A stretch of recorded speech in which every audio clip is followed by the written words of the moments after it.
Students, welcome back. We in the previous class did started about we started off with the earthworm, wherein we studied about its morphology.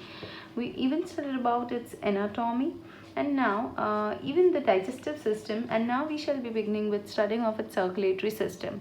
So basically, when we talk about the circulatory system of the earthworm, it is closed circulatory system. Closed as in wherein the blood is flowing in various vessels. Fine. So that is termed to be as the closed circulatory system. Wherein in some animals there is open circulatory system. उसमें क्या होता है? Open circulatory system में that is जो blood होता है या फिर जो body fluid होता है वो किसी vessels में नहीं ऐसे ही घूमता रहता है. So basically, when the blood has been circulating in various forms of vessels as been seen over here, it is nothing but termed to be as a closed circulatory system. Fine. Now that what does it means? That is, blood is present in heart and the blood vessels. That is, blood is circulating between the heart and the blood vessels. Fine. It is not just circulating in the body cavities. It is circulating in the heart and the blood vessels. When we talk about the earthworm circulatory system, it is composed of heart along with various blood vessels. उनमें क्या है? circulatory system में होते हैं heart और दूसरा होता है blood vessel, जैसे अपने body में है वैसे ही. But when we see the section, when we see the diagram over here, fine, so you can see this is the external surface, fine, the body. Then on here midway, yes, I shall draw it one more time here, this midway.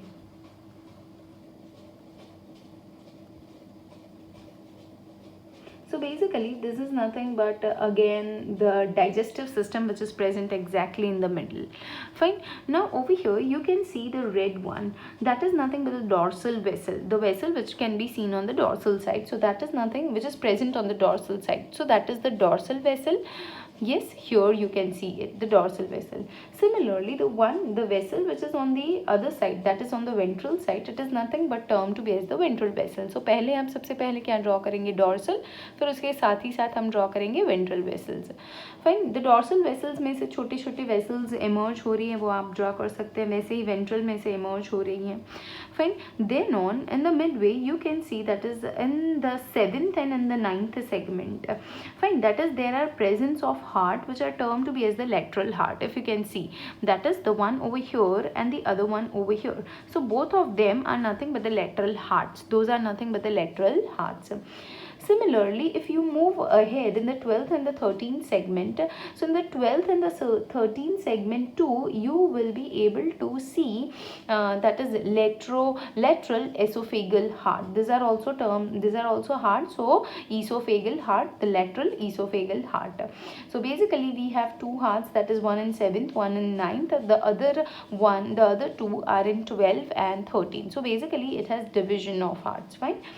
Now here, wherein dorsal vessel, lateral vessel, then we have seen what? That is, we have seen the hearts. Now over here one more vessel that you can find is here, the midway, here, this one. Fine. जैसे कि digestive system के ऊपर से जा रही है.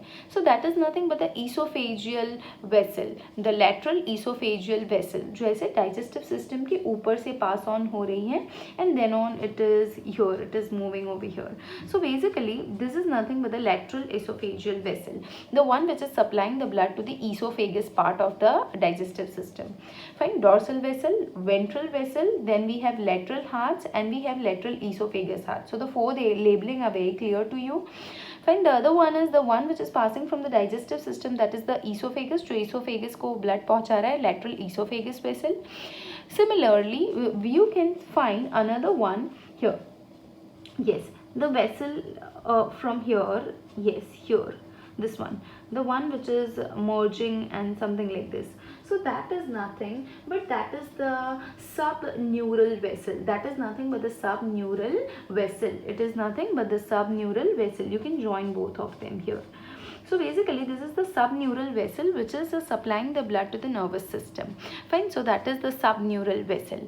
Similarly, here we have three ring-like structure. If you can see it very clearly, those are nothing but the commissural vessels. Those are nothing but the commissural vessels. So basically the word itself tell you the one which communicates. So basically it is supplying the blood from the dorsal vessel to the ventral vessel. Fine. It is connecting the dorsal and the lateral vessels. So the blood can flow within the two vessels with the help of this three vessels, that is the commissural vessels, fine, which are basically present in the 14th, 15th and 16th segment, fine. Now, so hopefully you have understood about the circulatory system, wherein we will not go into much detail, fine. Now, when we talk about the heart, as you can see, the heart is present, two lateral hearts which are present, that is one in 7th and the other one in 9th segment, two esophageal hearts that we saw, one in 12th and one in 13th segment. When we talk about the blood vessels, there are various vessels such as the dorsal blood vessel, the ventral blood vessel, the subneural blood vessel and the esophageal vessel, fine. We could write all of them. Now, basically, what is the function of this vessel? That is, it supplies the blood to the skin. Yes, obviously, it is going to supply the blood to the skin.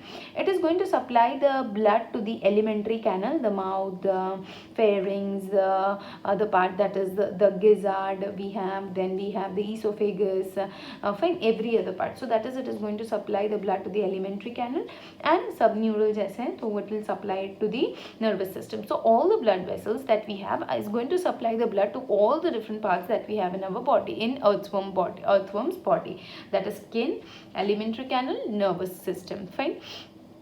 So basically, blood glands, जब हम blood glands की बात करते हैं तो there are glands that is which are present in the 4th, 5th and 6th segment, fine, of the earthworm's body, 4th, 5th and 6th segment. और ये जो blood glands हैं वो क्या करते हैं, तो those basically produces the cells of the blood, those basically produces the cells of the blood. When we talk about the blood of the earthworm, it is similar to that of the human blood, but basically we have blood that is red in color as that of us. But when we talk of the hemoglobin which is present inside our RBC, but it is not the case with them, fine. So basically, when we talk about the blood of the earthworm, it is made up of two things, that is plasma and cells. Plasma मतलब में जो fluid part होता है और दूसरा होता है cells. जब हम फ्लूइड पार्ट की बात करते हैं तो उस फ्लूइड प्लाज्मा में क्या होता है, हीमोग्लोबिन होता है. उस प्लाज्मा के अंदर, वो लिक्विड पोर्शन के अंदर होता है हीमोग्लोबिन. और प्लाज्मा का क्या काम होता है, to transport CO2 and O2, transport पूरे बॉडी में जो ऑक्सीजन है, कार्बन डाइऑक्साइड है, उसको एक जगह से दूसरी जगह के पे लेके जाने का काम होता है प्लाज्मा का.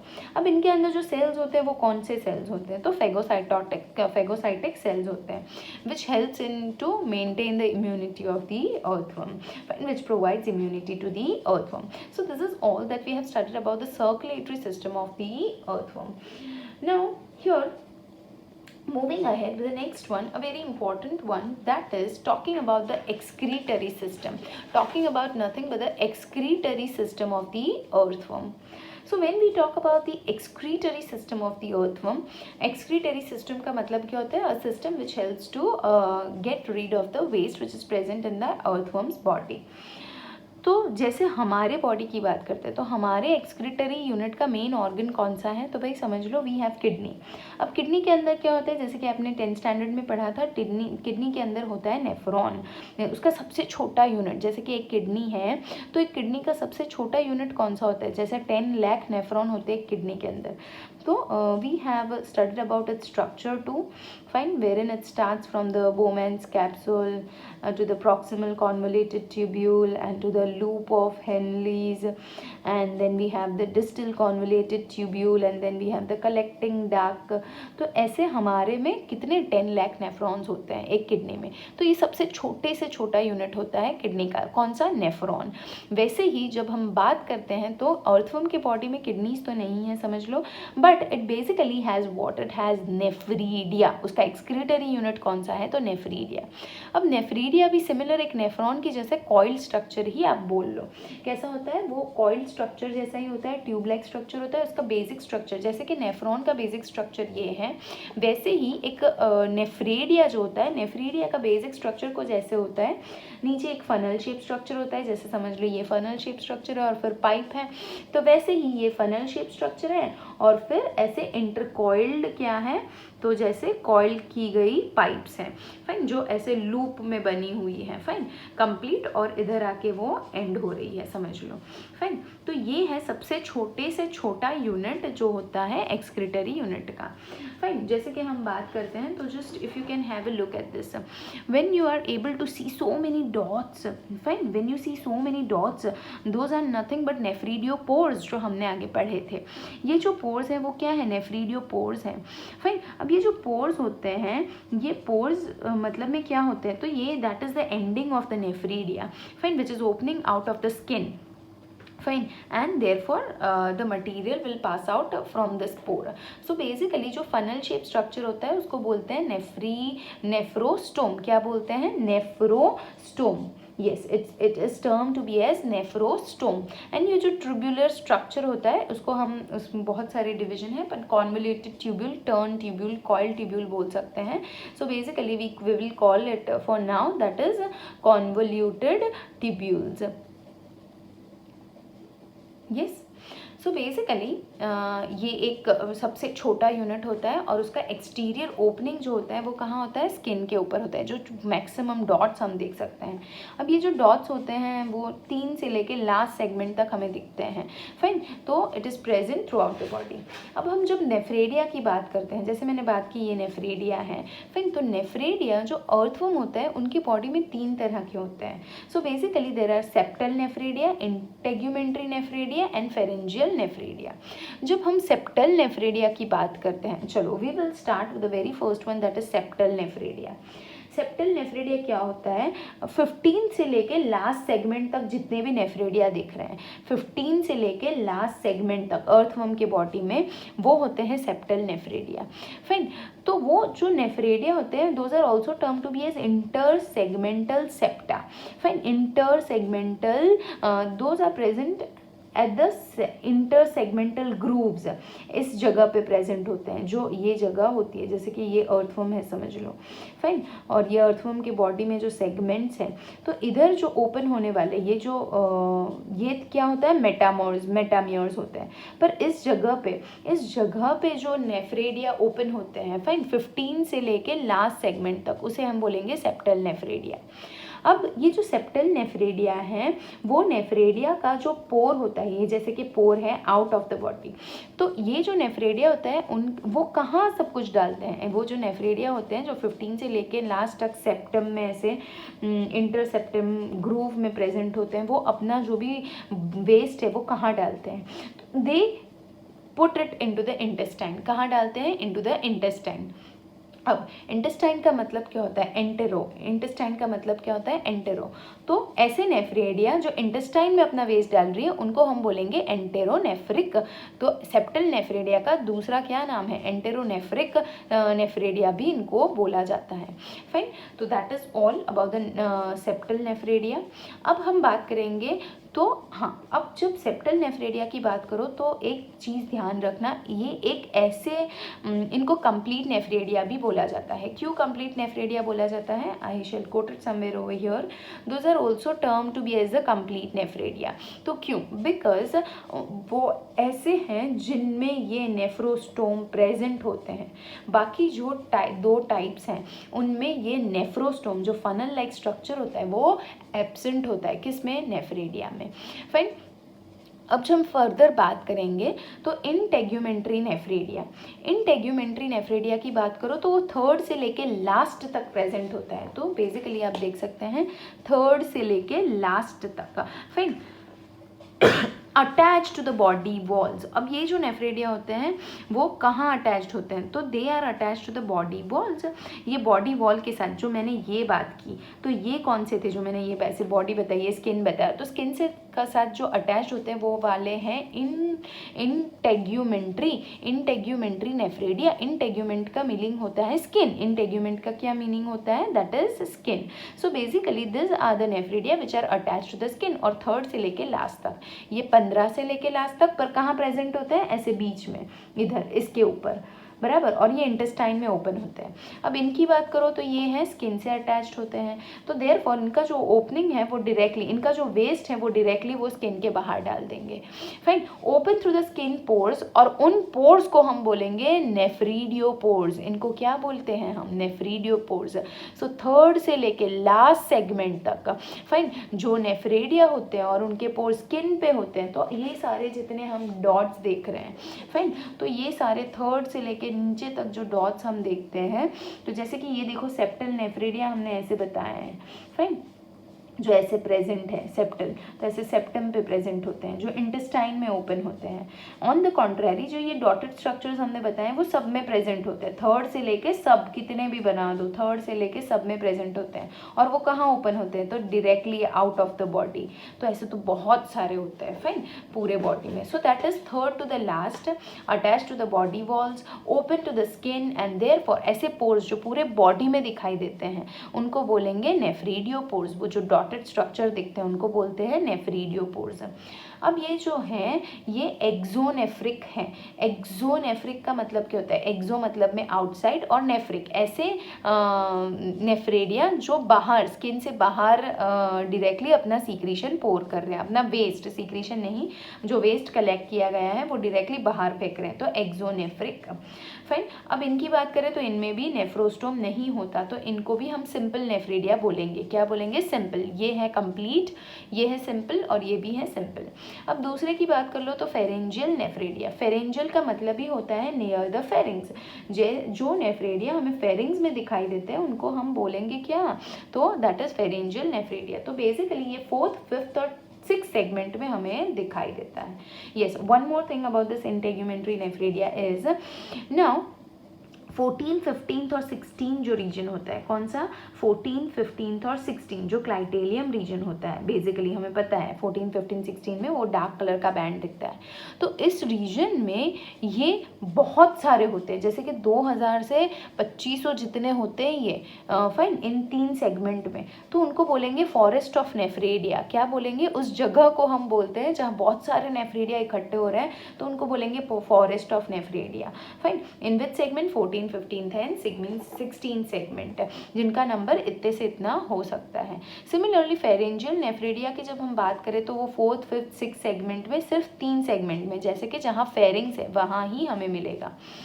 ये पैड होते हैं, मतलब में दोनों तरफ ये नेफ्रेडिया ओपन होते हैं, और ये भी कहाँ ओपन होते हैं? Directly into the intestine. ये भी जो होते हैं ये भी इंटेस्टाइन में ओपन होते हैं, जैसे कि हम देख सकते हैं इधर ये जो है ये फेरेंजियल नेफ्रेडिया है, बहुत सारे एक साथ इकट्ठा हुए हैं। अब ये जो सारे नेफ्रेडिया हैं वो ओपन कहाँ होते हैं? तो it will go to the intestine, it will pass its waste that is been collected to the intestine itself.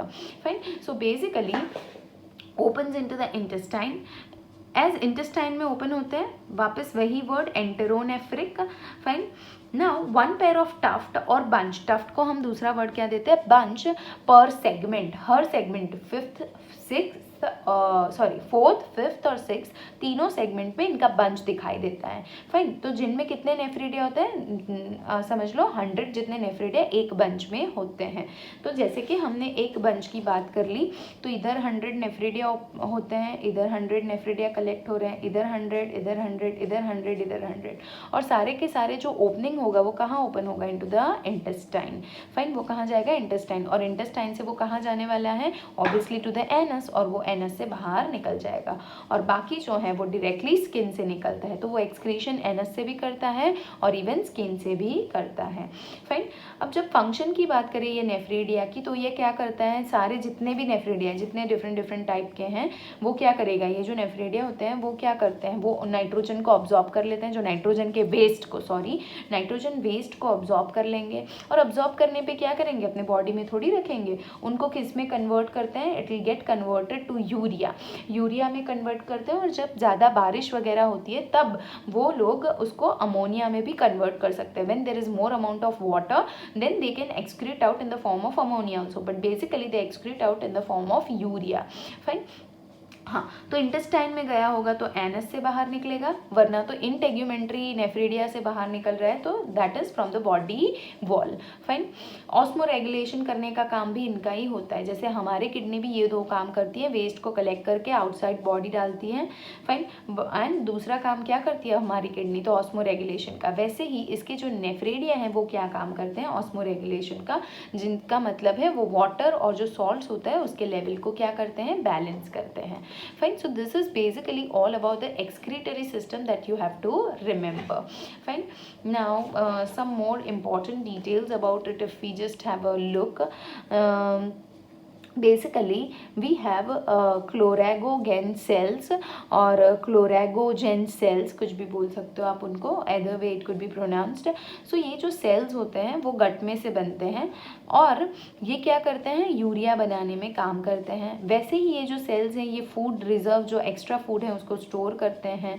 Fine. और इसीलिए जो हमारे लीवर सेल्स जैसे एक्स्ट्रा फूड को स्टोर करते हैं, वैसे ही ये भी क्या करते हैं, फूड को, एक्स्ट्रा फूड को स्टोर कर सकते हैं। Fine. So that is all that you have to remember about the excretory system and the circulatory system. Thank you.